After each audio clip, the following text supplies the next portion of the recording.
a moment, because speaking of fun, the best day of this weekend might very well be tomorrow. Enormous playoff implications this week in college football. Here we go on Judgment Day. The SEC game, number 1 Georgia against Alabama. The Dogs have been the best team this season, but they've lost 6 straight against Nick Saban's team. Let's see what happens. Michigan has never made the playoffs. They've not won the Big Ten since 2004. All that comes to an end if they beat Iowa tomorrow night. History on the line in the AAC. Cincinnati looking to become the first Group of 5 team to make the playoff. They take on Houston. That's 4 Eastern on ABC.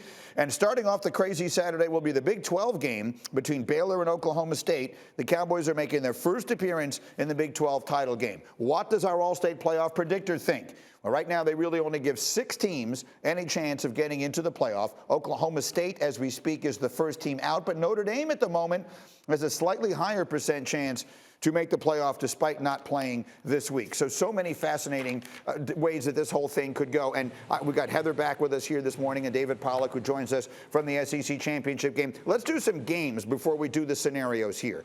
And let us start with the Michigan game, because we didn't touch on that at all when I had you guys in the first hour. Let me bounce a scenario off you here, David Pollack. Michigan's a better team than Iowa. In a vacuum, they should win that game. But Michigan is a team coming off winning its Super Bowl, and it has spent all week long basking in the glow of the biggest win that program has had in a really long time. How does that make you feel as they head into a game against an Iowa team that if you make mistakes, they will take advantage of them? It's the old gambling thing, right, Mike? All you got to do is, Greenies, watch who storms the field the week before, and you bet against them the next week, because they expend all that emotional energy, man. It was good to see, Michigan cleanse their soul and beat Ohio State. It was awesome. But here's the thing, Greenie. There's a lot of guys on this roster who have suffered, who have not met expectations, who have seen their coach talked about for the last 2 years in a negative way, that I think they're gonna be just fine. I think the leadership on this team, I think the defense on this team will, and I think the way they're built with the physicality will be just fine. Iowa's a good football team. Iowa's not a team that scares you, which they're going to turn on the tape and probably go, man, this ain't nothing like Ohio State. But I just believe in this Michigan leadership and who they've been and who they are. They bring it every week, and they're physical. I think that you just made outstanding points, and that is the part of it. That Michigan, you put on the tape and you say, oh, my God, we beat those guys. Now we get this team here. I agree with this. Feels like a little bit of a trap game, even if it is with everything that is at stake. How about you, Sacho, as a former player? What do you think of this one, Michigan-Iowa?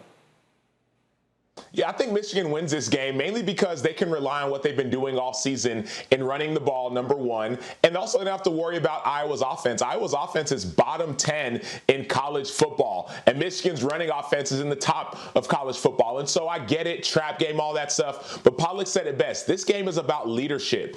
David Ojabo, defensive end. Aiden Hutchinson, another defensive end. Cade McNamara at quarterback. These people are leaders. DJ Turner at defensive back.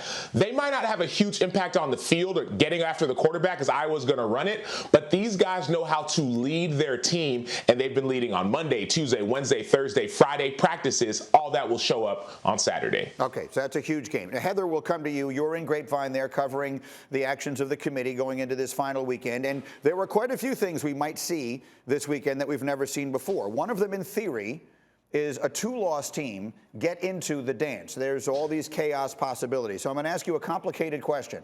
But if we're going to see a 2-loss team get in, which one's it going to be?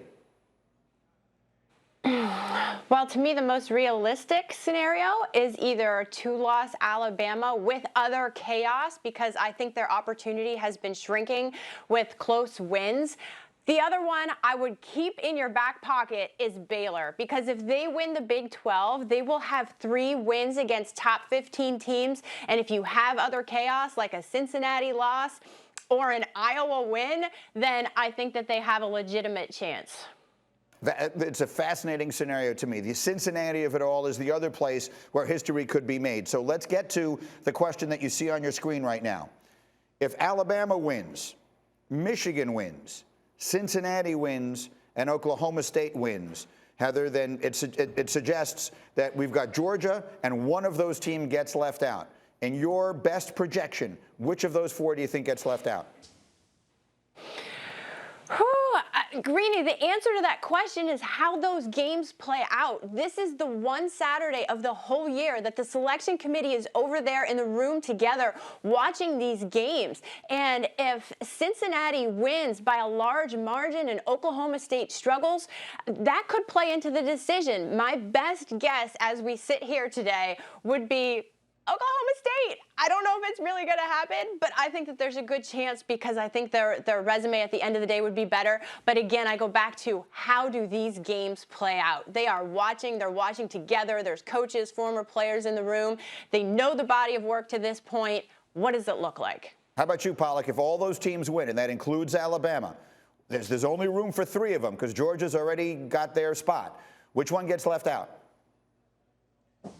I think Oklahoma State will get left out. I think it's going to be a close call, and Heather said Cincinnati, so it made it easy to just go on the other side. I mean, I think it's that kind of close, but I think the point she made is absolutely correct. How do they look doing it? That's a big key. But Cincinnati, obviously, you know, they're fighting against their schedule. They're fighting against past. Like we've seen it with TCU and Ohio State in the past. TCU got jumped by Ohio State when they were in the 4-hole going into the last week. We've seen opportunities the committees had to move Cincinnati up. So I think Cincinnati is a team that has answered every big game this season. I think they will this week too, and I think they could put up a big number against Houston. And if they do that, I think Cincinnati will be in. All right, I could do this all day long. Guys, thank you so much. Again, Heather's in Grapevine. David Pollack is in Atlanta for the SEC Championship game. It's just going to be an incredible weekend. Thank you all for getting up here. And we got the big games coming up tomorrow on ABC. Thank you for watching ESPN on YouTube. For live streaming sports and premium content, subscribe to ESPN+.